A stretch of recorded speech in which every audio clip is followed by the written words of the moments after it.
A Guerra do Vietnã marcou uma ruptura profunda na forma como as guerras são percebidas pela sociedade. Pela primeira vez, um conflito não foi travado apenas no campo de batalha, mas também dentro das casas, através da televisão. Imagens de civis mortos, soldados feridos e vilarejos destruídos passaram a fazer parte do cotidiano do público americano, em que a opinião pública dos Estados Unidos foi jogada contra o governo. Entendendo essa história, o Irã está se espelhando nos Vietcongs. Como assim? O regime está tentando produzir imagens de civis mortos. Recentemente, autoridades do Irã convocaram jovens para que eles formassem correntes humanas em torno das usinas de energia após ameaças de Donald Trump. Eu sou Juliane e juntos nós vamos compreender a estratégia iraniana e como ela se conecta com a história da Guerra do Vietnã e como os Estados Unidos foram apresentados pela grande mídia.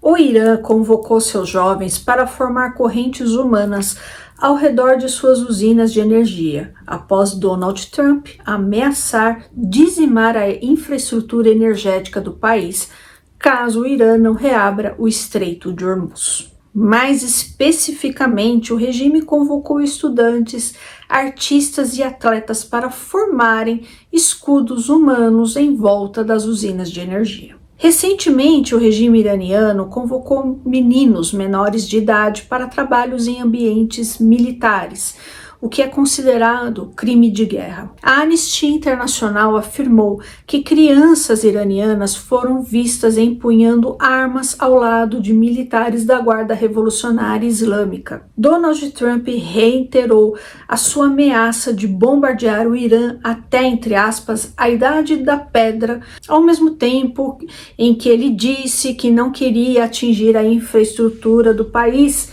deixando o discurso propositadamente confuso, como é típico do Trump. Aqui no canal tem vídeos sobre a retórica do Trump, a teoria do louco, dê uma olhada lá. Muito bem, o presidente americano enfatizou que crime de guerra é permitir que um país doente com uma liderança demente tenha uma arma nuclear. O que está acontecendo de verdade é uma batalha psicológica intensa entre o Irã e os Estados Unidos, onde cada lado tenta moldar a percepção e a legitimidade tanto dentro quanto fora de seus países. A estratégia do regime iraniano é a seguinte: se os Estados Unidos e Israel me atacarem, será um massacre. Se os Estados Unidos atacarem, eles matarão civis visivelmente desarmados e essas imagens vão gerar revolta global. Isso ativa o chamado efeito de escudo moral. O regime iraniano tenta emplacar a narrativa de resistência popular, tentando mostrar que a população está disposta a morrer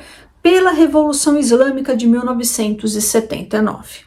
Internamente, eles tentam vincular as crianças que serão usadas como escudos como mártires. A ideia religiosa do martírio é usada para legitimar o regime. Eles se baseiam na tradição xiita ligada a Imam Hussein, morto na Batalha de Karbala. Imam Hussein era neto do profeta Maomé. Ele foi martirizado no ano 680. Ele e 72 companheiros foram cercados e mortos pelas tropas do califa omíada, um califa sunita chamado Yazidi I. Isso aconteceu no Iraque. Hussein foi atingido por flechas, caiu do cavalo e foi decapitado. Esse acontecimento é central para o islamismo xiita e esse acontecimento é rememorado anualmente pelos fiéis. A sua morte é vista como um sacrifício supremo contra a injustiça e a tirania, visto que eles não reconheciam o califa Yazidi I.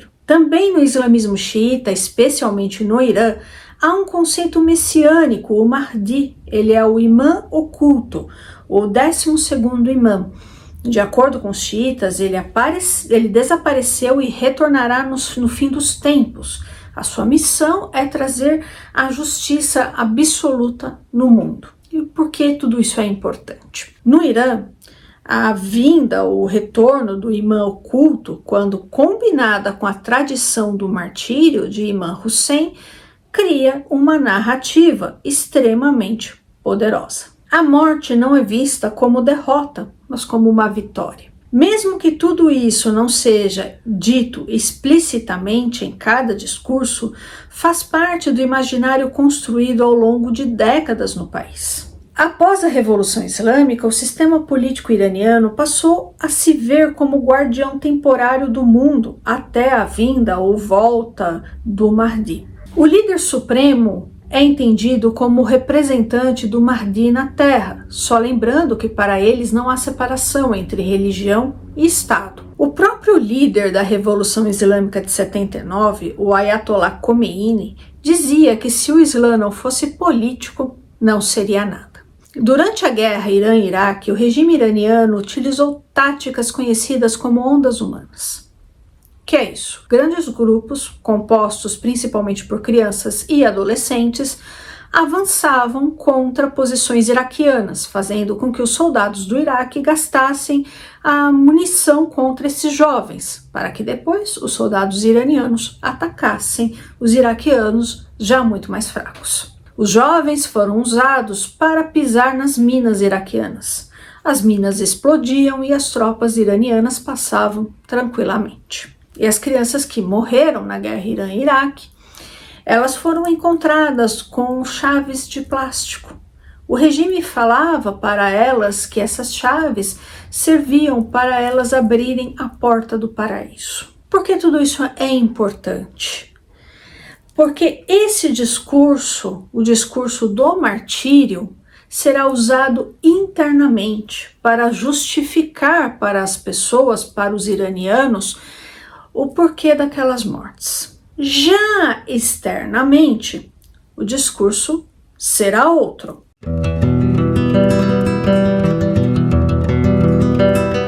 Os inimigos dos Estados Unidos se espelham nos Vietcongs. Esse é o caso do Irã. Durante a Guerra do Vietnã, o Vietnã do Norte e as suas milícias, os Vietcongs, exploraram intensamente imagens de crianças e civis vietnamitas feridos e mortos. A famosa foto da menina queimada por napalm, Phan Thi Kim Phuc, virou símbolo global e ajudou a virar a opinião pública contra os Estados Unidos. Os Vietcongs passaram a ser vítimas e os Estados Unidos o agressor desproporcional. O regime comunista impedia que jornalistas documentassem seus crimes de guerra, deixando um registro histórico que não conta a história inteira, mostra só o lado americano. Só para recordarmos, o que foi a Guerra do Vietnã? Bom, muito resumidamente, após a guerra colonial contra a França, que terminou em 1959, o país foi dividido: Vietnã do Norte, comunista, liderado por Ho Chi Minh, e o Vietnã do Sul, capitalista, apoiado pelos Estados Unidos. Em 1964, após ataques a embarcações americanas, os Estados Unidos entraram diretamente na guerra ao lado do Vietnã do Sul, porque já estava tendo ali uma guerra civil. Muito bem, o mundo vivia uma guerra fria. Então os Estados Unidos entenderam que seria vital apoiar o Vietnã do Sul. Os norte-americanos venceram a guerra militarmente, mas perderam a guerra de narrativas.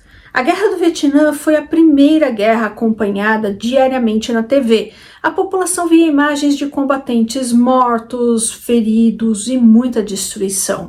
E o que mais chocava? Crianças mortas. Por exemplo, o massacre de My Lai ocorreu em 16 de março de 68. Foi perpetrado pelos americanos da Companhia Charlie. Cerca de 500 civis foram mortos. Todos os americanos que participaram desse massacre foram julgados e condenados nos Estados Unidos. Esse massacre é bastante documentado e conhecido, mas o massacre de Hue, perpetrado pelos Vietcongs, que vitimou 6.000 vietnamitas, um massacre que objetivou a eliminação de opositores e a consolidação do controle político por parte dos Vietcongs através da propagação do terror. Esse massacre é bem menos conhecido e bem menos documentado. Os Vietcongs e a mídia foram muito competentes em jogar o mundo contra os Estados Unidos. E agora o Irã pretende usar a mesma estratégia. Jogar a população americana e ocidental contra os Estados Unidos, chamando os americanos de assassinos de crianças. Para muita gente, as imagens de crianças mortas são muito mais fortes do que qualquer explicação racional que possa ser dada. Olha, isso é culpa do regime que utilizou as crianças como escudos humanos, prometendo paraíso, pregando martírio. Para muita gente, o que vai ficar é a imagem da criança morta. O Hamas usou a mesma estratégia contra Israel. Utilizava crianças palestinas como escudos, as crianças morriam, e aí eles filmavam, publicavam na internet e culpabilizavam Israel. E também fabricavam bastante fotos e vídeos falsos. Enfim, pessoal, é isso. Eu vou ficando por aqui. Eu espero muito que você tenha gostado do vídeo. E eu peço a sua gentileza para você deixar o seu like, deixar o seu comentário, se você gostou desse vídeo. Tudo isso é muito importante, né? Se houver mais informações, eu volto aqui para conversar com vocês. Aproveito para deixar a chave Pix, caso alguém queira fazer alguma contribuição financeira ao canal. Eu agradeço bastante, tá certo? Então é isso, eu vou ficando por aqui. Um abraço e até o próximo vídeo.